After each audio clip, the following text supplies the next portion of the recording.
இப்போ என்ன உனக்கு எதிரிகளே இல்லையா அப்படிலாம் கேட்டா அப்படிலாம் நான் சொல்ல மாட்டேன். அப்படிலாம் நான் நினைக்கவும் மாட்டேன். அப்படி நினைக்கவும் கூடாது.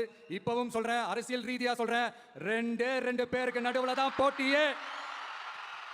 ஒன்னு இன்னொன்னு எஸ், ஒன்னு டிவிக்கு, இன்னொன்னு டிஎம்கே. இதுக்கு நடுவுல வேற யாருக்கும் எந்த வேலையும் கிடையாது. ஏதாவது இருக்குன்னு சொல்றீங்க?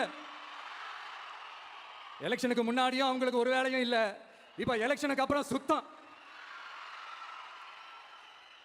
ஆனா இந்த திமுகவும் மற்றும் பலரும் ஒன்னா சேர்ந்துக்கிட்டு இந்த விஜயோட ஆட்சி வந்துடக்கூடாதுன்னு சொல்லி ஒரு கூத்து ஒண்ணு பண்ணாங்களே அந்த கடைசி 5 நாள், அடாடாடாடா, நமக்கெல்லாம் ஓஹோ இப்படியெல்லாம் கூட நடக்குமோ என்ன கூத்துங்கிறீங்க. ஆனா ஃபியூச்சர் என்னவா இருக்குன்றதை மட்டும் இப்ப நான் சொல்றேன். உங்களுக்காக உண்மையா உழைக்க வந்த இந்த விஜயா, இல்ல இந்த விஜயோட ஆட்சி அமைஞ்சிடக்கூடாதுன்னு தடுக்க நினைச்ச ஸ்டாலின் சாரா, அவ்வளவுதான்.